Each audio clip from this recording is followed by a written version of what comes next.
Good, good evening, my dear friends, my brothers and sisters. It's a little late once again, and I'm sorry, I got distracted. My dog just ran in and jumped up on me, so give me 1 second.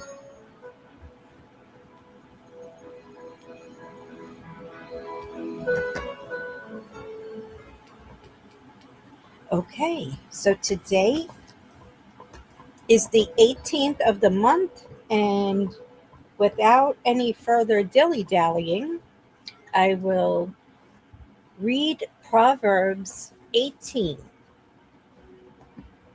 The name of the Lord is a strong tower.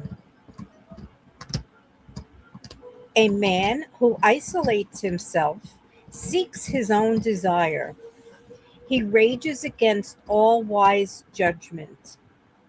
A fool has no delight in understanding, but in expressing his own heart.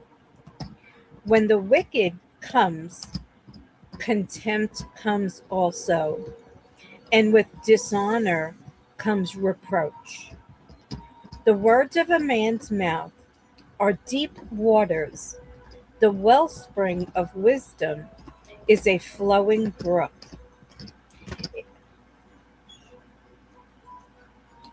It is not good to show partiality to the wicked or to overthrow the righteous in judgment.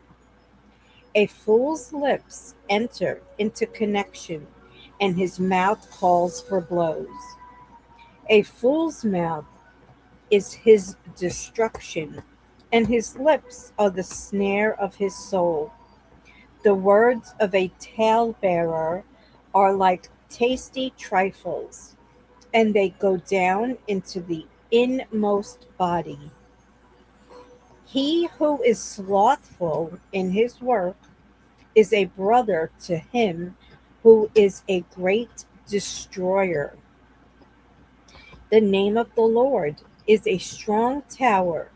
The righteous run to it and are safe.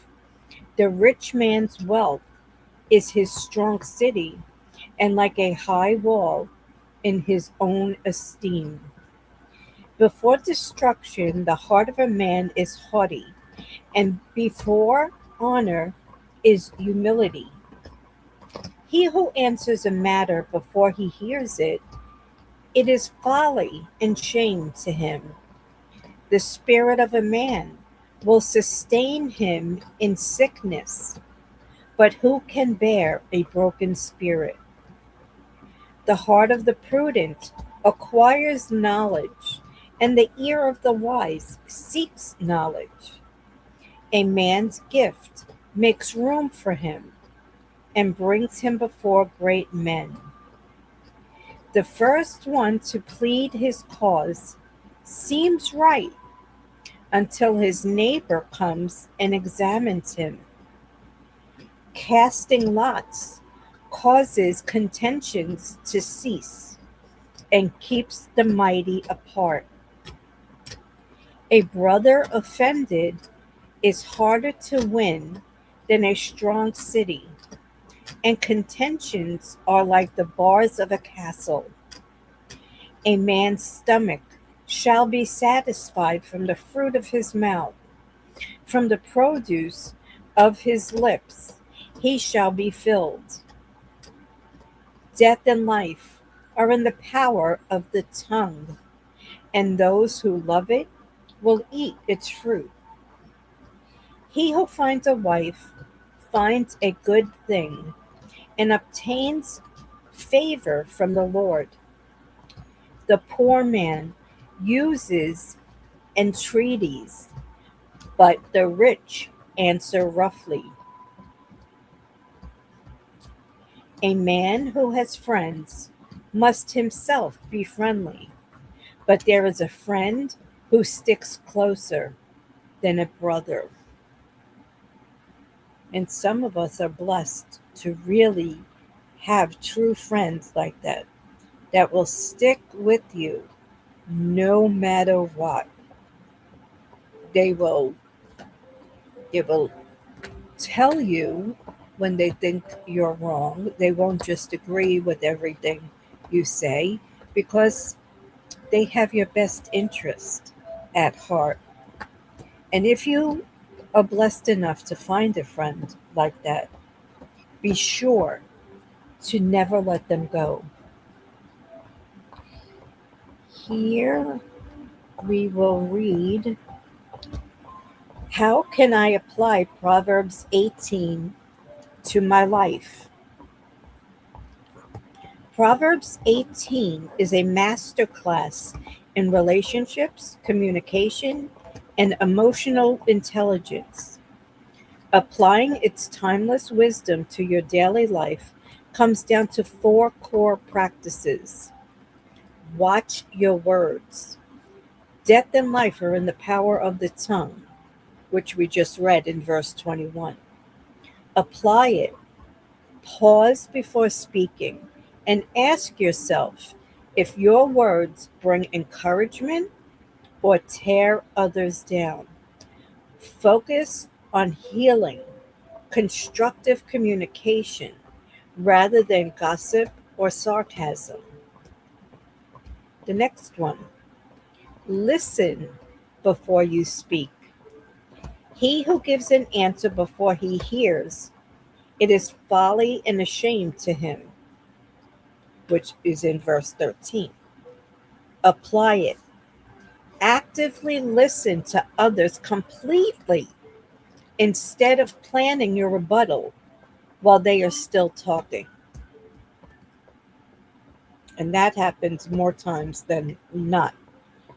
Sometimes we know in our head what we want to say, and we're not really paying attention to what the other person is telling us because we have that answer in our head. Meanwhile, we're answering something that was never even asked.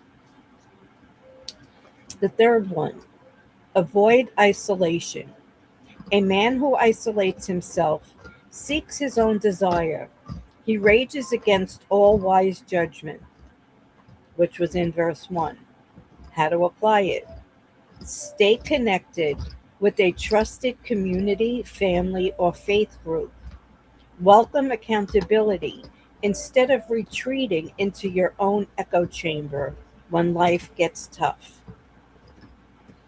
And the fourth one, practice humility over pride.